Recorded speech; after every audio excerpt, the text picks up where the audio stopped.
또 사회에 대해서 관심이 많았던 이 청년이요. 졸업한 이후에는 이제 언론인의 길을 걷게 됩니다.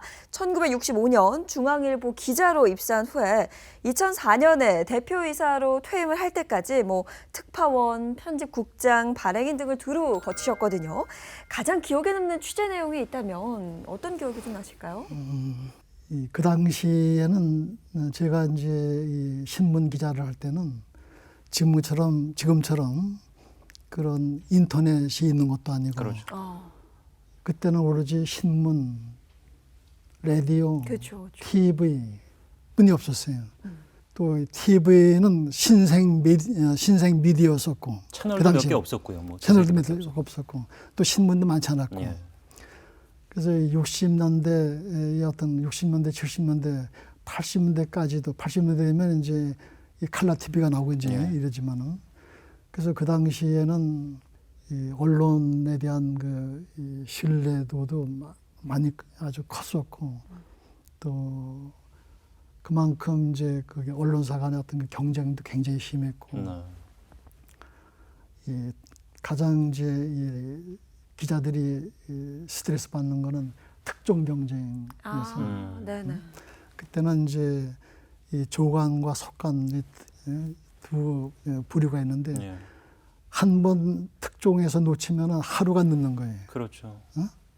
지금은 이제 인터넷으로 하다 보면은 그냥 어디가 특종인지 모를 정도로 그냥 비슷하게 터지니까. 지금은 이제 분초를 다투면서 이제 어디가 먼저 했느냐 이런 싸움을 하는데, 그래서 그 당시에는 이 특종 경쟁을 하기 위해서 예를 들면 이제 지방에서 대형 사건이 생겼다. 어떤 일이 생겼다. 이제 그러면은 취재진이 몰리잖아요. 그때는 이제 통제 수단이 없으니까 전화로 다 이제 기사를 불러주거든요. 전화로. 이 전화로 불러주면 이제 받아줬고. 그 전화기를 쟁탈하는 싸움이 벌어지는 거예요. 공중전화를. 공중전화든 공기관 전화든 간에. 그 전화기가 많지 않았으니까. 달려가서 이제 이 전화기를 선점하는 경쟁. 그러니까 한 사건이 생기면은 이제 한 언론사에서 3명의 취재진이 간다. 그래서 한 명은 먼저 전화기 잡는 게 단번이고. 가장 기억에 남는 그 에피소드 같은 걸 물으셨는데, 그 율곡 비리 사건이 큰 게 있었어요. 지금 율곡 사업 지금도 계속되고 있지만, 그 율곡 비리 돈이 엄청 들어가는데 거기에 이제 제대로 안 쓰였거나 이제 돈이 이렇게 잘못 쓰이는 이제 그런 사건인데, 이 김포 공항 출입 기자가 그 김포 경찰로부터 자료를 입수했는데, 그 출국 규제자 명단에 어떤 장관님이 고위공직자가 여러 있었거든요. 근데 그걸 이제 우리가 이제 특종으로 썼어요. 그걸. 입수해서? 특종으로 썼는데 이제 정부에서는 아주 발칵 뒤집혔죠. 그 당시에 이제 김영삼 정부 때입니다.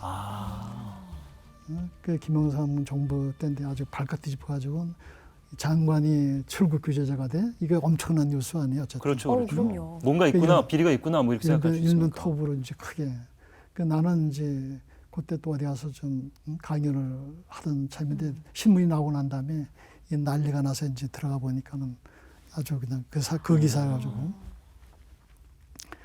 그래서 이제 그 김영삼 정부에서는 언론 길들이기 차원에서 이제 좀 혼내줘야 되겠다, 이제 아마 이렇게 생각을 해가지고, 그래서 이 발행인, 편집인, 편집국장, 사회부장, 기자 5명을 이제 고소를 했어요. 정부에서요? 검찰에. 그래서 이제 나도 이제 하루 저녁 가서 이제 검찰에서 조사를 받고, 기자는 이제 일주일 동안 구속된 상태였고, 그때 그냥 온 나라가 우리 그 사건에 집중됐어요. 이 언론 자유 차원에서. 이것이 이제 오보가, 우리 이제 즉각 이제 이 정부가 아니라고 그러니까 우리가 이제 정정 사고를 내긴 했죠. 정정 사고를 내긴 했지만은 이 정부에서는 이제 그 정정사고 안 받아주고 이제 예. 계속 검찰 조사를 하던데 그때 우리 국내도 그렇지만은 해외 언론들이 이 정부가 이 언론 자유를 완전히 너무 규제한다, 억제한다 예. 이런 식으로 해서 국제적인 여론까지 많이 아주 형성되고 그랬거든요. 아버님 세대의 이야기를 하다 보니까 오늘 말 그대로 이제 요즘 젊은 층들이 얘기하는 라떼는 마리아의 향연이 돼가고 있는데 2002년 월드컵 때 기억을 좀 되짚어보도록 하겠습니다. 당시에 BBB 운동이라는 게 있었습니다. 그러니까 이제 2002년 월드컵을 계기로 전 세계가 하나 되자 그래서 전화를 통한 통역 서비스, 맞습니다. 무료 통역 서비스, 네, 네. 이걸 이제 이때 처음 이제 봉사활동을 하기 시작하셨어요. 네. 예. BBB 비포 바벨 브리게이드는 이 아이디어를 그 당시 이 중앙일보 고문으로 계셨던 이어령 전 문화부 장관께서 이제 아이디어를 내신 거고 그 아이디어를 내신 배경은 이제 2001년 11월 정도인데 11월 정도 이제 내년이면은 이 한국에서 일본과 왔다 갔다 하면 한국에서 이제 월드컵 예. 경기가 열리는데 많은 외국 사람들이 한국에 올 텐데 이 외국 사람들이 한국에 와서 이 언어 불편을 많이 겪을 거 아니냐. 네. 이 언어 불편을 겪는 외국인들 이걸 어떻게 해소할 거냐. 예. 이제 이런 거를 이제 고민하는 그런 논의의 장이 있었어요. 그때 그 자리에서 이제 이호령 고문이 우리나라에 지금 이 핸드폰이 다 보급돼 있으니까 좀 언어 능력을 가진 외국어 능력을 가진 분들로 그런 사람들로 자원봉사자를 모집을 해서 전화를 통해 가지고 통역을 봉사해 주는 뭐 그거를 이제 제안하신 거예요.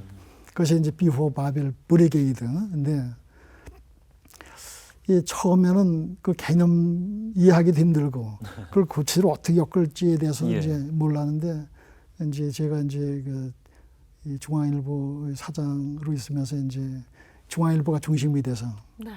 그걸 엮었죠. 엮어가지고 이 중앙일보 지면을 통해서 이 자원봉사자를 모집을 했어요. 네. 이 전화를 통해서 이 통역봉사라는 그 봉사자를 모집을 하는 그런 기사도 많이 쓰고 이제 광고도 하고 이제 그랬는데 그래서 17개 언어 3,000명의 자원봉사자가 이제 모집이 됐거든요. 네. 그때 한 2만 건 이상을 해결해 줬어요. 와. 예. 그래서 그것이 이제 아주 굉장히 참 주목을 받고 그래가지고 예. 그 당시 이제 그 김대중 대통령 때인데 김대중 대통령이 국무에서도 몇 차례 언급을 하면서 좀 이렇게 고맙다고 할 정도로 월드컵 행사가 끝난 다음에 그거를 계속 가지고 가기에는 부담스럽고 네. 그걸 사단법인으로 만들었죠. 그걸. 아직도 활동을 하고 물론이죠. 있습니다. 예. 이 사단법인으로 만들어서 지금 이제 사단법인화되어 있는데 그 제가 이제 중앙일보 사장 끝내고 또 이제 그 BBB 회장을 한 8년 동안 쭉 하다가 그 다음에는 이제 이 우리나라 이 동반성장위원장을 지내시고 이 2대 부총장을 지내신 유장희 박사가 네. 제 다음 회장을 하시고 아. 지금은 그 외국어 대학 총장께서 지금 그 BBB 회장을 좀 맡고 계신데 현재는 한 20개 언어 자원봉사자가 한 5,000명 정도 됩니다.